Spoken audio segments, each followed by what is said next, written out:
Slaves. Most people living in the United States have a general idea of what slavery is. It's part of our culture, not slavery itself, but the domino effect it led through history. Martin Luther King, Rosa Parks, the Civil Rights Movement, Black Lives Matter, police brutality, the KKK, Jim Crow, all of which happened because of one event, one war, and one decision made by one man, the Civil War.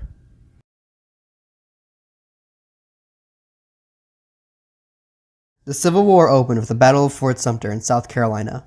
South Carolina was the first and, at this point, only state in the newly founded Confederate States of America. Rebel troops commanded by Pierre Beauregard attacked Union-held Fort Sumter, which was being defended and commanded by Robert Anderson. The South opened fire first on April 12th at 1861 and kept shelling for over 24 hours with 12-pound howitzer cannons until April 13th, when Anderson decided to finally surrender. On April 14th, the Union soldiers evacuated Fort Sumter peacefully. However, a cannon operator was killed during a ceremonious firing when his cannon malfunctioned and exploded. Luckily, he was the only casualty throughout the entire ordeal. After this minor victory, many more states decided to finally join the Confederacy. Virginia, Tennessee, Texas, Kansas, Louisiana, Mississippi, Alabama, Florida, Georgia, and North Carolina all joined South Carolina in the rebellion against the North, with President Jefferson Davis. Luckily, Pennsylvania, New Jersey, Maryland, Delaware, Kentucky, New York, Connecticut, Rhode Island, Vermont, New Hampshire, Ohio, Indiana, Missouri, Michigan, Iowa, Minnesota, Wisconsin, California, Oregon, and District of Columbia all stayed with the Union, led by President Abraham Lincoln. However, not everything was so simple. Delaware, Maryland, Kentucky, and Missouri were all border states who technically agreed with the South and followed Southern policy. However, were kept in the Union for one reason or another. Maryland and Delaware, if they decided to join the South, would have surrounded District of Columbia, the Union capital. The Union was also able to negotiate with Missouri and Kentucky, who were allowed to stay in the Union as long as they followed Southern slave policies. 3 months after the initial conflict, on July 21st, 1861, the Confederate Army led by Beauregard were met with the Union Army in Bull Run, Northern Virginia, just outside Washington, D.C. The Union soldiers, led by Irvin McDowell, attempted to flank the Confederate lines. The Confederates did the same. This went on until the next day when the Union retreated back to D.C. They were disorganized, and McDowell made the mistake of sending a very small amount of soldiers to deal with what they thought to be a distraction, but what turned out to be a full attack. Confederates had won Bull Run, and with it, the state of Virginia. This was the first actual conflict of the war, and it was definitely shocking. Right off the bat, the Civil War had proved to be something unique, in the fact that new technology was being utilized. The mini ball, a new type of bullet, was shaped less like the musket balls of old, and more like the modern shape that you think of when you think bullet. This shape was much more aerodynamic and increased accuracy. Not only that, but this war was the first major use of the new technique known as rifling, in which the barrel contained grooves on the inside that spun the bullet as it passed through, further increasing accuracy. The new guns and bullets were deadlier and quicker than their musket counterparts. However, muskets were still used at the beginning of the war. This may sound like the Union was losing pretty badly, and that's because it was. Many northern misconceptions about the South were that they were weak and unarmed. This was only partially true.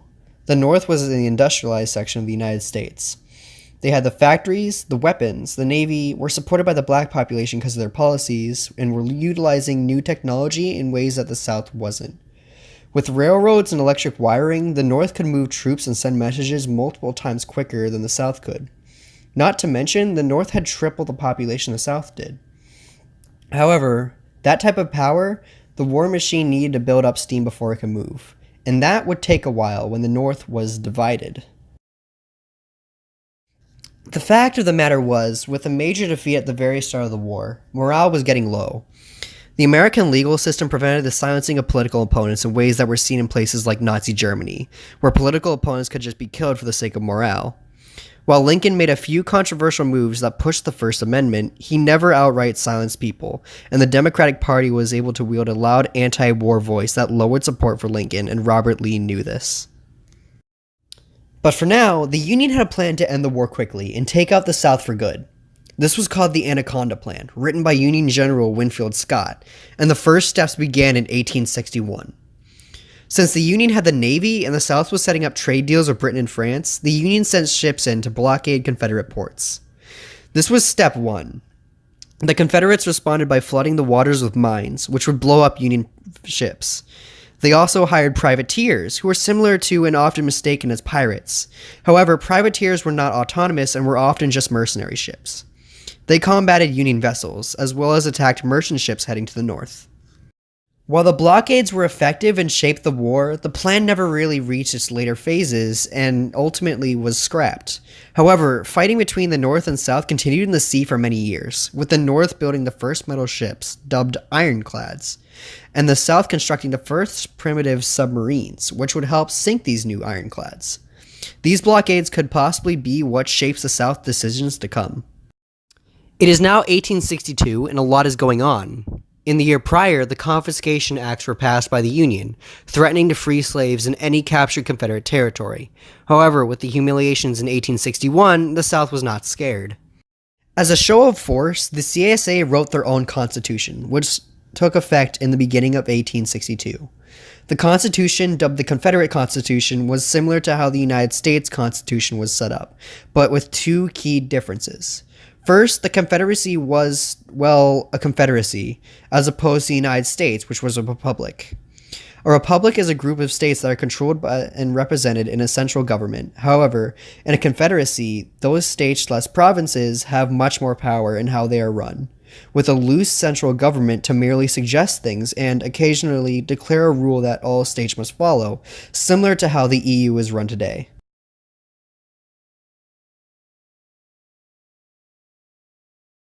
The second difference is the key to the Civil War. Slaves are not only permitted, but the states are also not allowed to ban slavery within the Confederacy.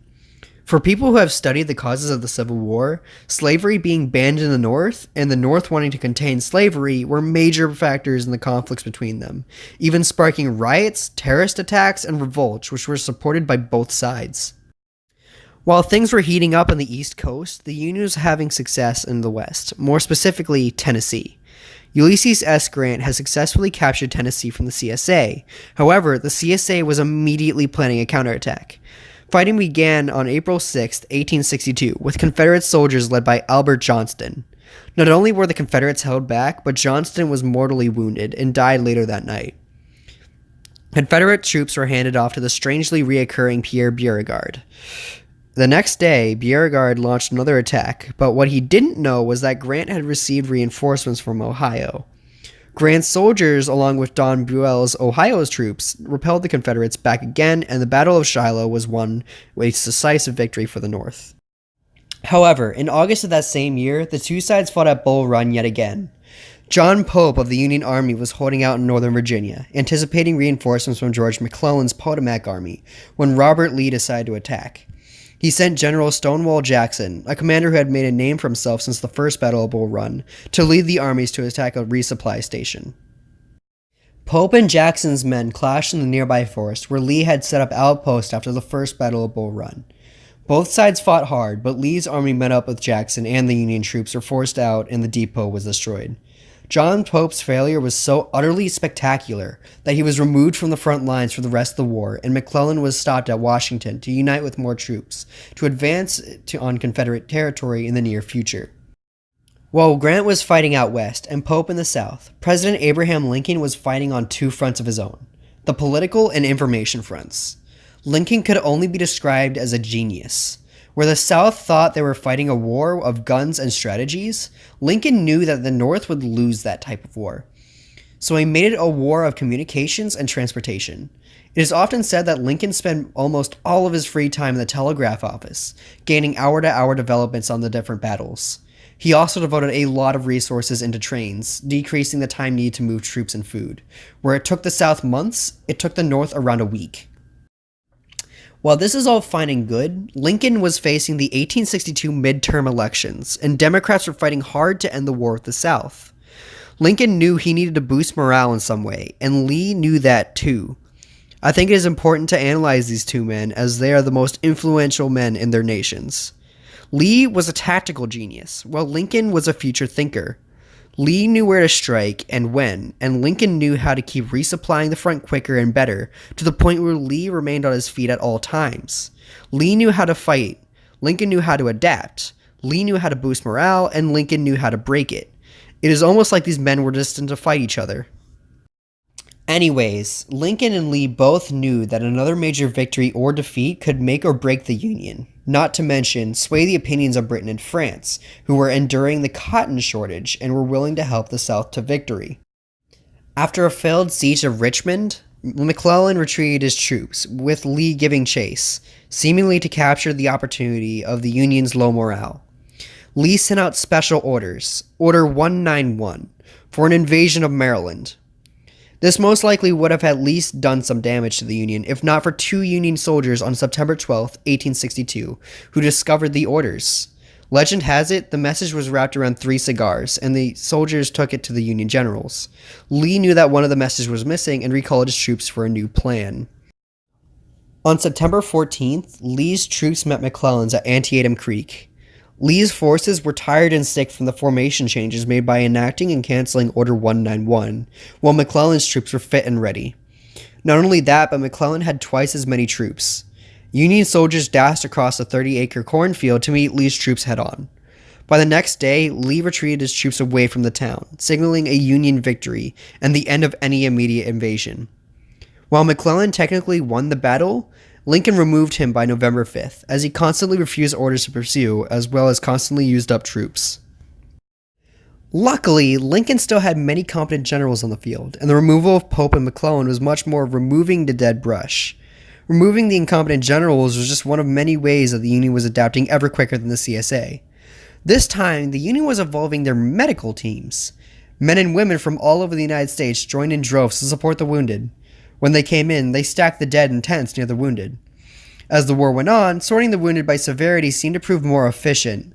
That and the invention of first aid by Clara Barton and new medicines such as chloroform and bromine helped stop infections.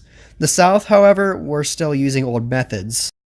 As much as the North had been winning towards the end of 1862, the South still had a lot of fight in them, especially after Lincoln enacted the Emancipation Proclamation on January 1st, 1863. The Emancipation Proclamation was a heavy reinforcement of the Confiscation Act, however, with one key loophole. The Union would free slaves in conquered Confederate territory, if they kept fighting. If they surrendered to the Union, they could keep their slaves, and Lincoln made this very clear. While technically completed before the Battle of Antietam, Lincoln held off until 1863 after the midterms were over, and morality was back up again. If he had released it sooner, it would have looked like a desperate attempt to gain more troops. However, with the Union back on their feet, it looked more like an actual threat. No Confederate states opted to join the Union. However, on June 20th, a section of Virginia broke off and became a border state, known as West Virginia, and the 25th state of the United States. This loss, coupled with the fact that the Union would still be getting more workers from angry, now ex-slaves, reverberated through the CSA. But wait, there was more. Remember Ulysses S. Grant in Tennessee? Well, he was now down in the Mississippi River, about to officially cut the Confederacy in half. Lee knew that he had to give one last push to capitulate the North. Lee's original plan of Order 191 was to take over Maryland and surround Washington, but this time he was going to surround it with a much bigger approach to relieve tension in the West. He was going to invade Pennsylvania. However, there was one key issue. They no longer bordered Pennsylvania, as West Virginia had just left. Lee ultimately went through a very thin part of Maryland referred to as Maryland's Waste, which is only about 2 miles from north to south. Lee's aim was to distract the Union or at least cause a lot of damage so that they could get the West back under control.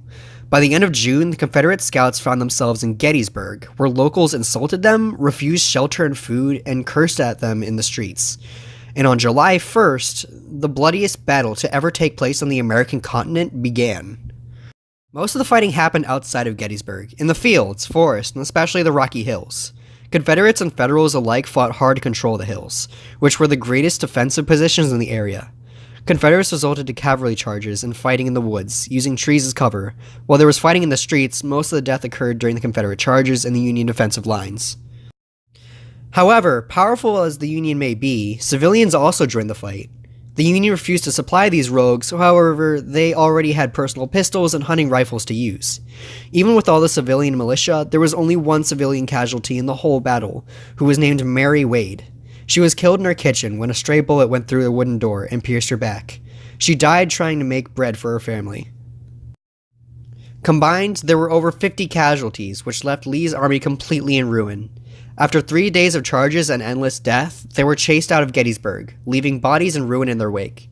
It is often said that there were so many corpses that you could walk from one side of the city to the other without ever touching the ground. This was ultimately the beginning of the end for the Confederacy. The blockades were still in effect, Lee's army was being massacred through their retreat back to Virginia, and Grant had officially cut the Confederacy in two, separating Texas, Louisiana, and Arkansas from the rest of the Confederacy. Throughout 1863 and 1864, the Union would push deeper and deeper into Confederate territory. The Union used hot air balloons to scout the Confederate armies. As the Union kept pushing, the Confederates enacted scorched earth policies, laying landmines and destroying weapons caches. The charge down the East Coast was led by William Sherman, who tore up train tracks and ruined railroads to make sure that the Confederates would never have another chance of striking the North again. By July 22, 1864, Sherman reached Atlanta, Georgia, and laid siege to the city. Within a day, the Confederates burned all their military storage facilities and evacuated the city. However, they were in vain. The South had already lost. By April 9, 1865, peace was officially signed and all states were put back into the Union, without their slaves. Only days later, Lincoln was assassinated by famous actor John Wilkes Booth, with the gunshot and the phrase "Sic Semper Tyrannis," or "Thus always to tyrants," reverberating through Ford's Theater, not only on April 14th, but throughout history. Andrew Johnson took lead of the nation and began a Southern rebuilding effort. While technically free, African Americans lived under oppression for over 100 years, with segregation laws looming over society, until all were finally abolished throughout the 1960s and were completely eradicated in 1970s. However, the actions of leaders 150 years ago still affect us today.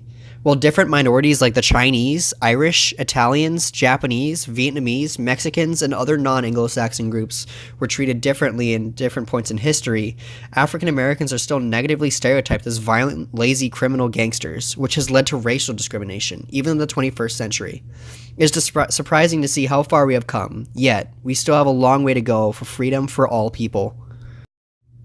By 1862, the South was never going to win. They flipped the tides to what they thought would be their favor, but all they did was turn from a defensive war to an offensive one. If there is anything that Napoleon and Hitler's invasion of Russia can teach us, even industrial powerhouses have trouble getting through the undeveloped countryside. If the South had played it completely defensive, they might have had a chance. But by the time the Union began to fight back, the South was too destroyed to do anything. Even still, authors like Harry Turtledove and Cody Franklin have hypothesized about a world if the South had won. By 1886, the final death toll of the war had reached 620,000 casualties, which is more than every other war that America has fought in combined. However, if you do not count Confederate troops, as they were technically not American at the time, the casualty number drops to 320,000, which makes it the second deadliest war that America has fought in, just under World War II.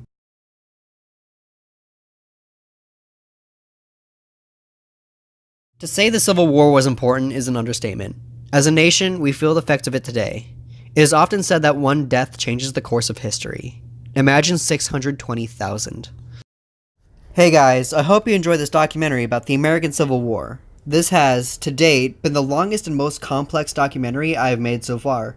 As you may or may not know, I have recently abandoned my old channel for personal reasons, and I am re-uploading quality videos I have made in the past, as well as posting new content like this. If you want to see more documentaries, please consider supporting my new channel by hitting that subscribe button. If you have any constructive criticism, please leave it in the comments below. Thank you for the support.